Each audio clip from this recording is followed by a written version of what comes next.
Hello everyone, market with Ganesh. Welcome to our channel.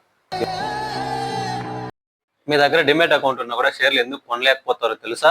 కారణం ఒక్కటే, trading account. అసలు trading account అంటే ఏంటో 2 నిమిషాల్లో ఈ వీడియోలో తెలుసుకుందాం. మీరు చేయాల్సింది ఒకటే, ఈ వీడియోని స్కిప్ చేయకుండా లాస్ట్ వరకు చూడండి. మీరు షేర్ మార్కెట్లో ఒక షేర్ కొనాలన్నా అమ్మాలన్నా మీకు డిమెట్ అకౌంట్ ఉంటే సరిపోదు, దానికి కూడా ఒక ట్రేడింగ్ అకౌంట్ కూడా అవసరం. ఎగ్జాంపుల్కు, మీరు ఒక మొబైల్ షాప్కి వెళ్ళి డబ్బు ఇచ్చి కొనుక్కుంటారు. అలాగే షేర్ మార్కెట్లో ఒక షేర్ కొనాలన్నా అమ్మాలన్నా మీ తరపున ఆర్డర్ పెట్టేదే ట్రేడింగ్ అకౌంట్. ఇంకా సింపుల్గా చెప్పాలంటే, ట్రేడింగ్ అకౌంట్ మీరు షేర్స్ కొనడానికి అమ్మడానికి ఉపయోగించే అకౌంట్.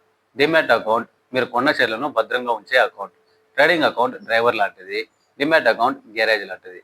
డ్రైవర్ బైక్ని తీసుకెళ్తాడు, కానీ చివరికి గ్యారేజ్కి వస్తుంది. అలాగే ట్రేడింగ్ అకౌంట్ లేకుండా మీరు షేర్లు కొనలేరు, అమ్మలేరు. కాబట్టి ఇది షేర్ మార్కెట్లో చాలా ముఖ్యమైన అకౌంట్.